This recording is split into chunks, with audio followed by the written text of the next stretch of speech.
welcome to Gifts of Ruin, where guests share really difficult and painful stories and life experiences, and really share the wisdom that came from going through what I call the ruin or the reckon. So it's really about focusing on the healing journey and what it was like to rise up from the fall. So today I have the honor to have Jen McKay here, and I've known Jen for 10 years. I had the unique pleasure to teach her daughter ballet, who is just amazing in every way. And Jen has a really incredible, inspiring, difficult, devastating story to share with us, and I'm so honored that you're here and that you've said yes. Aww. So maybe we'll just dive in. Yeah. Well, thank you for taking the time to listen. And oh my gosh. Remember that day we connected and I was like bawling like a baby on the couch. You were consoling me, giving me hugs, saying it's going to be okay. So it's very touching. And my hope is with you sharing the story that you'll shine some light on the difficult journey that it's been. So if you wouldn't mind, let's jump in and we'll start with, well, what is the story? What is the condensed version? Yeah. So I, like Kelly said, I have an older daughter who was just about 5 at the time, and I had a beautiful little boy, born March 16th, 2011, and born healthy. It was slightly difficult pregnancy, nothing crazy. Everything was going well. We were, adjusting to a second child. And then all of a sudden, right before he turned 12 weeks old, he got very sick. Kind of started vomiting at night and made an appointment first thing in the morning to go to the doctor. Went to the doctor.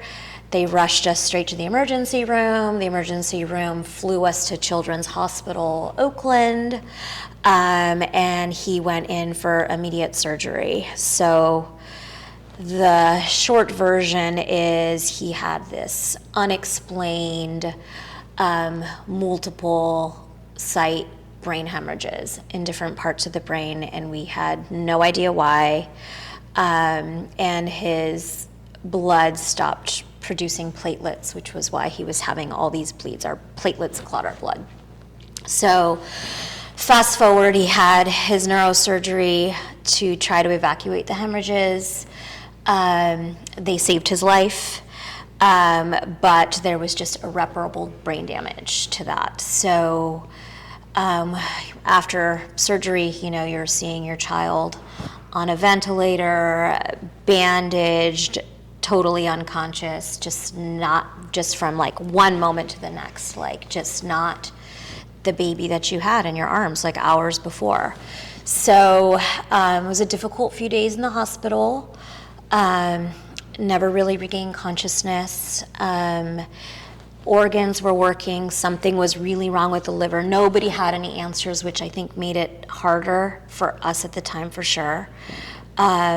And after about 5 days of that and not having any major brain activity, the doctors pulled us aside and had gotten to know us and had just said, we can kind of go 2 different roads here. We can do this indefinitely in a hospital, on a vent, on life support indefinitely, or we could choose to do what's called a compassionate extubation, which is taking your child off a vent and just kind of letting life go naturally.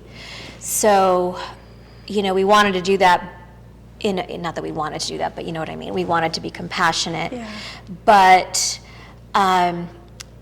it was very difficult to be in a hospital, have a 5-year-old. If anybody's ever lived and had family members in an ICU, it's not comfortable in any way. It is not like home. So they had told us about this place called George Mark Children's House, which is a pediatric palliative care facility. So they are amazing and help families who not only are at end of life, but who also maybe have life-limiting conditions or chronically ill, and can help families with respite and things like that. So one of the programs that they have is for end of life, where a family can go and live there as a whole family. There's 24-hour medical care, and it's like this beautiful house. It's like a mansion with beautifully decorated where rooms is it? in San Leandro, Okay. California. I had never heard of it. I'd worked in a hospital for many years. It's small. It's this amazing resource in our community. We went to go visit because when they told us about it, and then we decided, okay, like that feels as good as this situation is going to get. This very difficult situation. Just to be able to be together. I had never been away from my 5-year-old ever, overnight even. So it was very kind of jarring on the family unit just to like go live in the ICU all night, leave there at 6 a.m, take a shower, go back, pick up from school. It was just, so we were able to go to George Mark. We did do the compassionate extubation. They took him off the ventilator at George Mark. I was able to hold him again. They took all of his IV lines out, and we just kind of were on Noah's time. And he ended up living 53 more days like that. So we lived there for 53 days as a family. Wow. Until Noah decided that, that it was time to carry on. So, so that's our story. So... Yeah, whew. I know. It's a heavy one, and so this happened quite like 10 years ago. So you've had a good chunk of time to process it, go through it, do some healing, and the pain is still there. For sure. For sure. Does it ever go away? Or? No.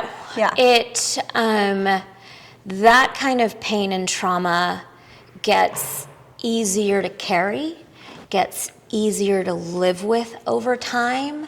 It took a long time to get to that place. For me, the very beginning is just survival. Like, it is like, okay, like I made it through another day. Like, I can't even believe it. The beginning is very, I don't even know how to explain it. It's still kind of a blur. It's very, my only priority at that time after Noah died was my daughter. Like, she was the reason I got out of bed every day. Yeah. And she helped me kind of put one foot in front of the other because I had to take care of her. And she was 4? She was just about, Okay. She turned 5 a couple days after her brother died. Which I know, like, really, universe. But yeah, and she started kindergarten like weeks after he died. So the pain in the beginning was, I couldn't work. I, could barely take care of my child. And I was like, feeling like, okay, like, there's food in the house. Like, that's all I can do right now. You went from, here we are, as a family, here's Noah, my sweet baby boy, and it was 3 months. 3 months when he got sick. When he got sick. And then another 3 months. 2.5 months before he passed away. A complete whirlwind. I can't even imagine. You know, I've experienced my own difficulties in life, but this is massive. Yeah. And going through the experience. So it's always interesting when you're in a place of a traumatic experience, how people around you deal with that. What were some things that people did and didn't do that were just like awful, annoying, and also awesome? It's interesting. When you go through something difficult, you really kind of see who your tribe is. People surprise you on both ends of that. People that you would never expect, that will be your rock, become your rock and help hold you up. Other people that you think were, they would never, that would never happen, would disappear on you ignore you. Wow. And that has still happened, you know, so you kind of learn real quick who your tribe is, who are really the people who are there, like in the worst of times. You were asking about like things that like people should and shouldn't do. Right. Yeah. Because when people pass or there's a difficult time and you're reaching out to them, there is a moment of awkward, how do I support this person? I don't want to step on their toes and I don't know what to say. I think the biggest, if I had to like pinpoint it, I think one of the worst things that people can do is to, one, do nothing, say nothing. Even if you don't know what to say, then just say that. Say, oh my God, I don't even know, I can't even imagine what you're going through. I don't even know what to say, but I'm thinking about you, you know, like it can be something so simple. The other mistake I think we do a lot in society is people think about themselves, like, oh, this is really uncomfortable for me. Yeah. I don't like to go there. This feels yucky.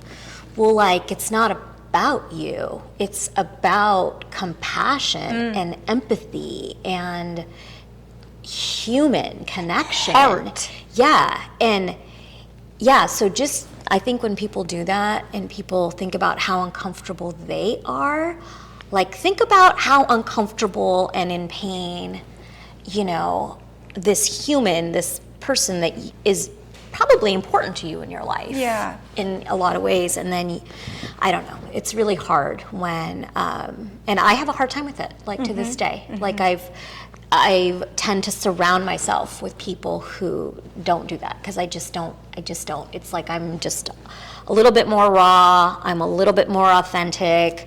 Like I can't deal with the BS. Yeah. So I've kind of just moved on. So kind of those people aren't really in my life. I don't feel connection to people who are like that. And did you notice that after going through this specific situation, or has this evolved, or has this always been a part of you? No, I don't think. I think I was very polite and very worried about what everybody thought of me and whatnot. And then when you go through something so painful and so traumatic, and you are literally just trying to survive, like you literally think the pain will kill you. You know, you're kind of like, I can't do this anymore. Like, this is me. Yeah. You know, no. So that was very much something that changed with me, like, instantly when, you know, when Noah was in the hospital. Like, I was like, I can't do that. And then one other thing I think that people do that makes it very hard on people going through something difficult is all the cliches. Give us a few. You know, oh, you know, well, there's got to be a reason for this. And, oh, you know, he's in a better place now. And, oh, you know, what doesn't kill you make you stronger. Yeah. Or the whole, I don't know how you're dealing with this. You're so much stronger than I am. I could never deal with that. You're like, bullshit. Well, it's like, here we are. Like, this wasn't a choice. It's not like I didn't sign up for this. No, and I was already strong. Right. You're like, FYI. I didn't need this to know I was strong. Yeah. So I think all those things, like, just keep that inside. Just keep that upstairs. You don't need to, you know. Yeah, those are some really good tips, and I can't help but think I'm like sniffing out a gift that came from your authenticity, and it is the fact that, like, if someone were to ask me, you know, what's her personality like, or what do you like about her, that's the first thing I would say. She's truthful, she's real.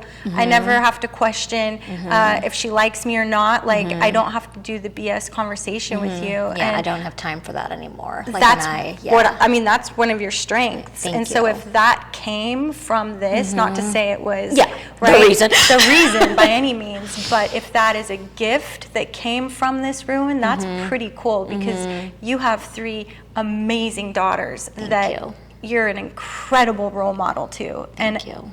their life and their evolution as human beings. You're just an amazing role model for them, and to raise three beautiful women to be authentic and truth. That there's just so much beauty in that. Yeah, no, I agree. I think, and frankly, it's easier to live that way. Like all the Instagram and Facebook, perfect pictures, perfect whatever. Like I've always been very like good, the bad, the ugly. Like people ask you, oh, how are you doing? And oftentimes nobody wants to hear, oh, you know what, I'm having a really crappy day. But like at work, somebody asked me that. They're like, are you all right? I'm like, no, it's been a tough week. Yeah. And it's easier to live in that space. Yes. And I don't need to like be an open book at the grocery store, but I do think it's so much easier to live authentically than it is to like worry about what everybody thinks all the time. And you give other people permission to do the same thing. When you show up as you, then the other person's like, all right, today was really crappy. Yeah. And I think that's connection. I think that's what we all need. We're missing that. We miss that. Because everybody's like, oh, how are you doing? Fine. Yeah. Oh, great. Good day. How are you? Good. That answer. Yeah. Good. Really? That's not emotion. Good. Oh, okay. So your healing journey. So you're in this space. Getting back to your story, you're in this space and you're dealing with this intense whirlwind of trauma. The healing process through that. I'm interested to know, was it the George Mark miracle house? We'll call it a miracle house. Was it that? What was it? What did you find that was so necessary for you to have, now that you're looking back at it? I think the beginning, like I said, you're like purely in survival mode, and everybody was offering, everything from like, take these pills, have some medicine, go to therapy, exercise. And I'm like, I will have a lifetime to take care of myself. Like right now, I have this other little human that I need to take care of. And she is my priority. And that was the only wherewithal I had. She was my reason for getting up in the morning. She has saved me in more ways than one, my oldest. My little ones have saved me in other ways, bringing joy and noise back into my life. But that took a while. I think in the beginning, I really focused on Sophia and getting out of bed. And then I think I kind of hit a point where I was scared for myself. For my well-being. I would kind of have these very dark thoughts where I really thought the grief was going to kill me. Where I just didn't want to. It was crazy. It was like, I was like, well, you can't go and kill yourself because then you're like really going to F up your daughter. And also that would be like insulting to my son who like fought for his life. So I was like, well, you can't do that, Jennifer. But I think I got to a point where even though therapy and everything was offered to me early on, I was not ready. It was too raw. It was too hard. But I did come to a point probably about 6 months after Noah died where I was like, okay, like I can't live like this anymore. This pain is like too much. Like this pain is like actually going to kill me. Like it's suffocating. Like it was palpable. Like I felt like it was going to kill me. And so, Noah has brought a lot of really amazing people into my life. And another family that I actually met at George Mark, who had a similar story to ours, had a therapist who had specifically worked with child loss and women especially who had child loss. And she had reached out to me and she was like, hey, if you ever need somebody to talk to, she's really great. And I'm like, yeah, thanks, I don't need therapy. I'll deal with that later. But then I had saved the information. And when I was feeling in that really dark place, I reached out. And for anybody who goes to therapy and has been to therapy, it like gets worse before it gets better. And it was like really painful and very hard, and I could, it was a lot of crying, it was a lot of PTSD type stuff. Sure. And so, but she helped save me. She helped put me back together again, to help process, the love, the pain, the loss, the fear. So that was a huge piece for me. George Mark has always been a huge piece for me, because even after our son died, they were always there. It was like, we will be here as long as you need. They gave Sophia therapy, art therapy, child life therapy for a year afterwards, And this is for all free. this is all complimentary. That's what blows my mind. It's all like donor funded, amazing place. We'll include the link. Yeah. So people can donate. It's an amazing place. And then that, I think, has helped me going forward too, because I stayed connected to George Mark. They offer bereavement and a lot of kind of what they call legacy building activities and stuff, where they'll bring families back for Child Remembrance Days once a year in December, and they do these like art activities, and it's music filled and very like, I don't know how to explain it. It's not just this dark death place. There's a lot of life there. Wow. And beauty in that. And so we go to those things, and that's helped me stay connected, one, to this community, which unfortunately is not one that anybody wants to be a part of like child loss, No. but also these families get it. Yeah. And they are beautiful families, and they get it. And so I like to feel connected in that way, and also in a pay it forward way. Because they've done so much for me and my family, and then I actually help other families now there. So it's a journey. It's been a journey. It took a long time to kind of get to this integrated place. That's what it is for me. Like, I don't think people go, oh, okay, so it's been 2 years, so I should be fine now and move forward. And if that happens, great, because maybe some people are like that. For me, I just have decided that this is pain and grief I will carry in my life, but it doesn't just have to be that. Yeah. I can allow myself to live with joy too. And when the grief gets too much, I lean into it. And That's really sound advice. honor those feelings, and you kind of have to get through the fire, before you can like rise from the ashes, and I think when you don't, I think that's when grief can get very complicated. I think if you don't face those feelings head on, when you're ready, if you're ready, Right. and Right. I think like no timeline, no rules. Yeah. And you had sweet You little know. Sophia too. How did you express it to her? Hmm. How did you explain it to her? Where did her brother go? It's, children, so there's like so many layers to all this, right? There's like your own personal trauma, and then you were like trying to guide Noah, who died as well, and him carry beauty and love, onto the next world or wherever it is he is.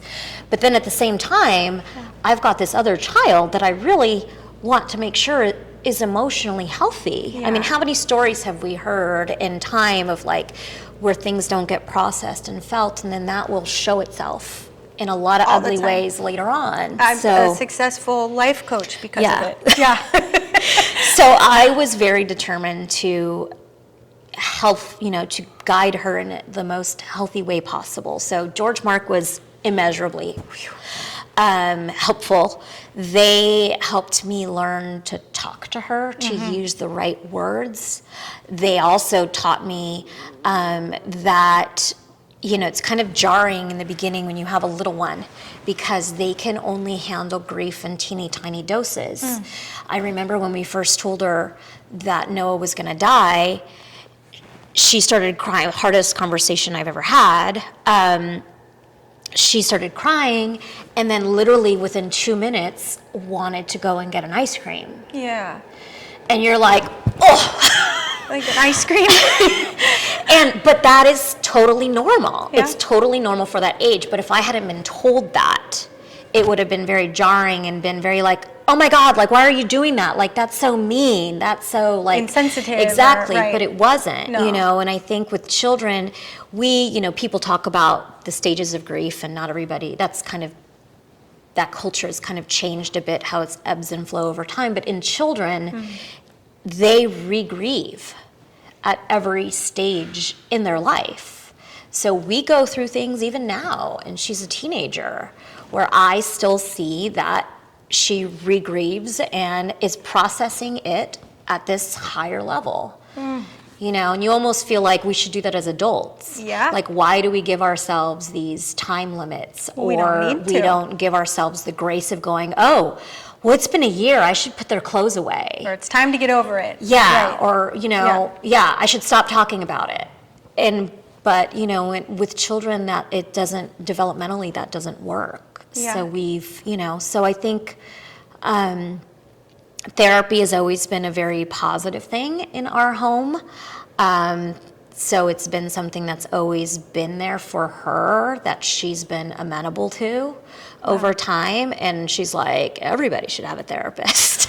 Well, and in a way, I mean, that's her, as she evolves, like, her gift is communication, because I know her, and she's always very communicative and expressive with her emotions. The good and the bad. Yeah, she's authentic, and She is. she's willing to talk about difficult things, and we need more people like that in this And world. she's very empathic. And I think that that's something that I've tried to instill in my girls is, it's not just about you. Like, there's this human, connection and we care about other people, and look at how people have cared about us. Yeah. And look at how kind people were with us. We need to be that way too, and so. Which brings me to my next question. So part of your process in grieving and moving through the pain was you created a day of kindness in honor of Noah. Tell us a little bit about that. What does that look like? Does it still happen every year? And how can we participate? So I call it Noah's Kindness Project. And it started, my personality type is very much like doer, problem solver, for the good and the bad. So part of it for me, of one way that has helped me kind of move forward in the grief, is to kind of keep myself busy and to try to pay it forward and like hold my child. Like, I've kind of like I've tried different things, fundraising and whatnot, and I've kind of started doing that around difficult days. So whether that was at first, around Noah's birthday, I would hold a fundraiser and we would do like a walk and raise money for George Mark. So I would busy myself around that. Maybe around Christmas time, because Christmas just did not feel right to me anymore. We would, I would get like my girls' school to do a toy drive for Children's Hospital and for George Mark around Christmas. So then the Kindness Project kind of started around the same kind of idea, but I started to do it around the day that he died, which is July 31st. So I try to just tell everybody I know to, hey, on July 31st, this day that's like a really dark, difficult day, just do like a simple act of kindness and just think about Noah, or say you're doing it for Noah. So so there are a few years it gained a lot of momentum. I still do it this year.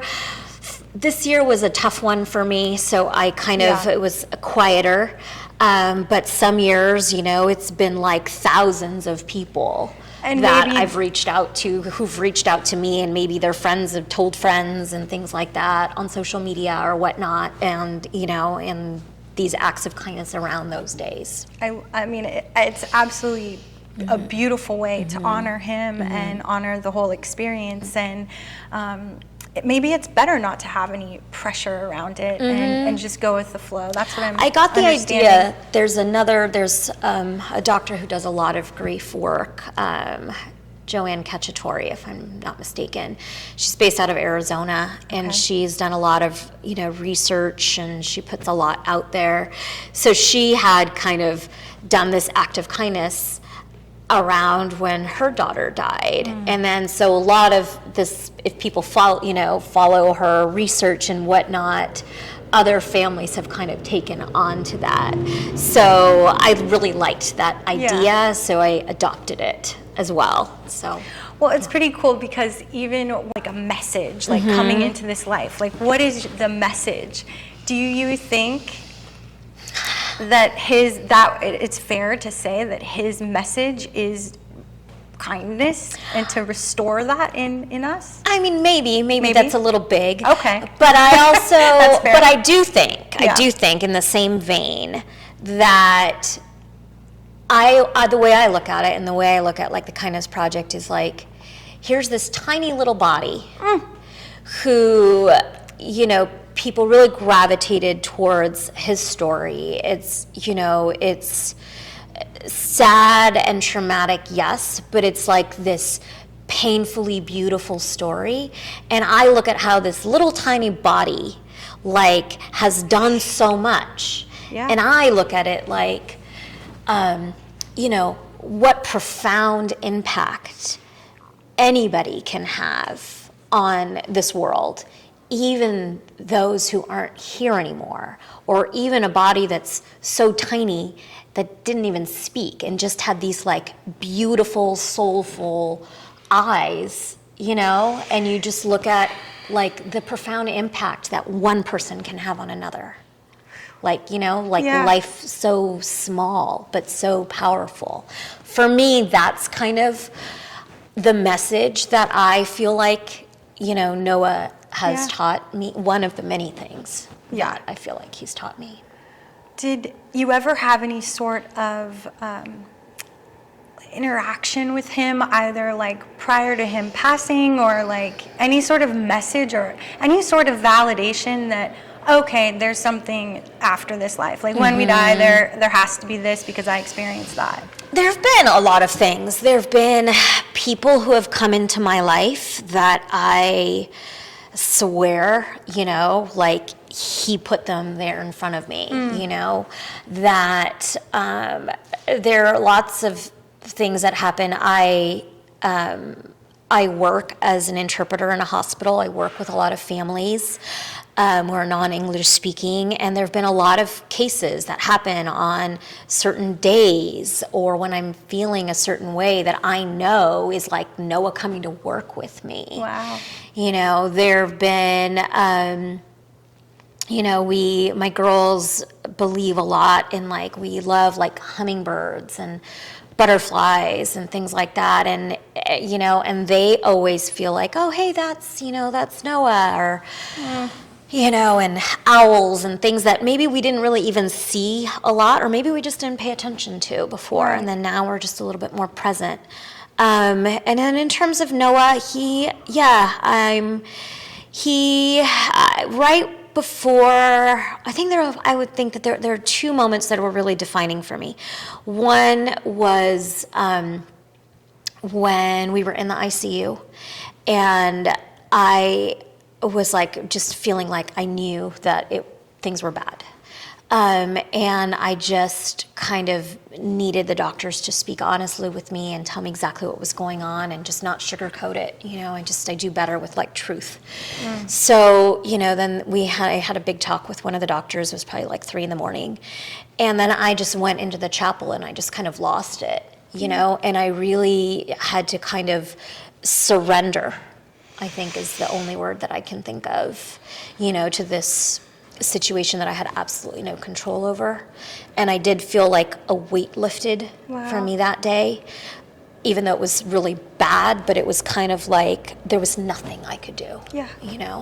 And then in those same couple of days, I, was able to, very difficult to hold Noah and things like that with so many IV lines and tubing and everything. So was able kind of, once we had decided that we were going to withdraw care, I, was able to kind of crawl into bed with him for like the first time in a week or so. And so I crawled into bed, and it was the night before he was going to be extubated at George Mark. And it was just the two of us, and I had this dream, but it was like not a dream, you know, you have those like dreams, like, was that real, was that not? And, you know, and he was being like called, you know, like, Noah, like, what are you doing down there? Like, you weren't supposed to be down there, you know. And, you know, and then he was like, I just wanted to have a mom, you know, I just wanted to know what it would be like. And I don't know if that was real or not, but I believe that, you know. I believe it so much. You know, I don't know, when he was born and tiny, I always felt like it was weird, it was different than it was with my daughter, you know, like he wasn't mine, like he was old, like Benjamin Button old. Yeah, wow. He had these beautiful old soul kind of eyes, you know, and I don't know. So I think, I don't know, I believe in all that. Yeah. It helps me. You know, that was like palpable. It was visceral. Like I could feel it in my body. Yeah, there's no other explanation. You know? Like Yeah. the way everything panned out and the way everything went, there's no other I can't think of another explanation. There are like crazy things that have happened, you know, like all in that vein. Like you know, there won't be any music on anywhere, and then all of a sudden, this song that I didn't even own or downloaded ever will just come on, you know, like my phone, like that's just sitting there in a kitchen. Just and randomly play. Yes. You're like, okay. Yeah. My, you know, my significant other, who happens to be a hospice nurse, you know, is also an artist and drew me this beautiful owl, you know, and on Noah's birthday, like just like wanted to do something kind. And I was like, did I ever tell you about owls and how much I love owls and the barn owl that is in like the neighborhood that I had never really noticed ever? And he was like, no, I just liked the owl. And then I was like, I never told you that. And then right then, like my owl magnet that is on the fridge that's holding Noah's picture like falls I can't. on the ground. It's so cool. I love stories like this. I mean, I believe in stuff like that. Yes. It makes me feel connected. Yeah. And that there is, you know, more to this life and this planet, you know, and that, yeah, and that Yeah. someone's out there coming to visit you or look after you or, you know, Absolutely. whatever that looks like for you. Yeah. You know, it helps me. It brings me comfort. I like to feel like he, you know, yeah. has brought people into my life that wants me to do good things in this world. And, you know, I don't know, I believe in that stuff, you know, likes to come and be a hummingbird at the kitchen table. Yeah. I love him. I You love know. him so much. I know. And you have two beautiful daughters that came after Noah, and they're twins, and they're Set of just twins. darling little gals. They are not old souls. They are fresh off the turnip truck. They, but I think that he sent them to For me. sure. He like handpicked them for me, you know.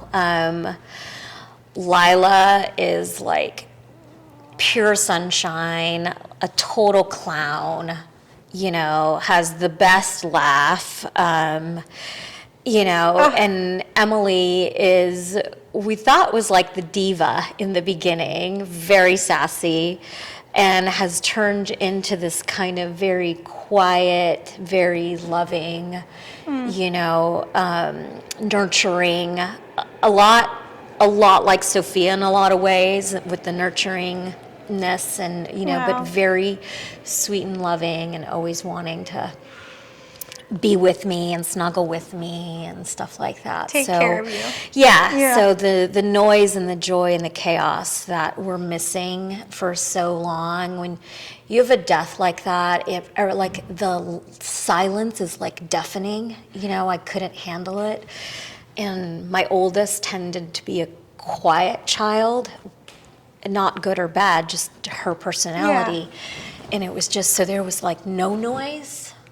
So now I have a lot of noise, but I love it. Yeah, it breaks it up. Yeah, it's very we have a very loud, fun house. So yeah, Gosh. they're a blessing, all four of them. To go through this whole experience and to be where you are right now, is there any words of wisdom or light you would shine on someone that finds themselves in your position where you were, that is in that position right now?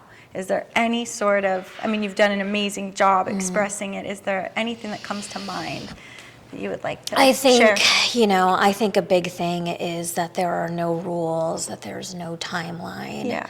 I think we have to give ourselves like the grace and the compassion and the self-care to just allow yourself to crumble and fall apart, and that needs to be okay. For me, it really helps to stay present, and be mindful, like of whether that's the good, and choosing joy and practicing gratitude and looking at the sunset every day, like sitting in like your child's laughter, your living children, or holding on and looking at pictures and leaving them up of, those that are gone. I don't know. I think it's important to be really present. I think it's actually very grounding too, because if you can survive in that moment, then you can live in the next moment. If we future trip or live in the past too much, it's so much harder. And I think you can get there, and it's good to be able to process the past and the future and your fears and your loss. I still do that. Sure. I found myself doing that a lot this past year with the 10 years, and I was like, I thought I was done processing. It is a continual process. There's that old friend again. Integrating this into your life. I think for people to give themselves the grace to allow that into their lives, and to know that that's okay,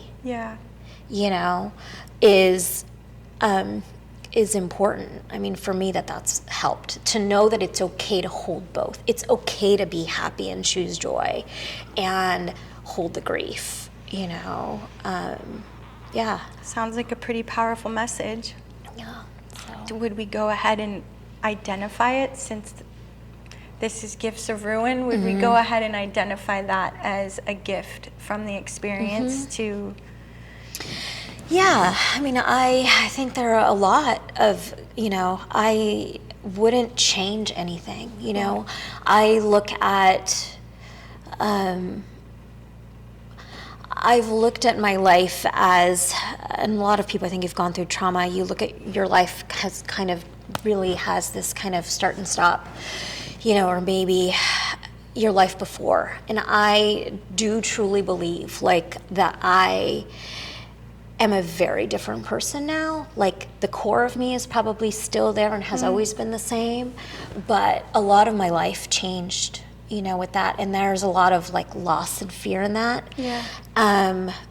But that's okay too, and I do think I've rebuilt my life, and I like who I am, and I wouldn't trade any of that. People will say that sometimes, oh, if you would go back, would you do that all again? Yes, I would.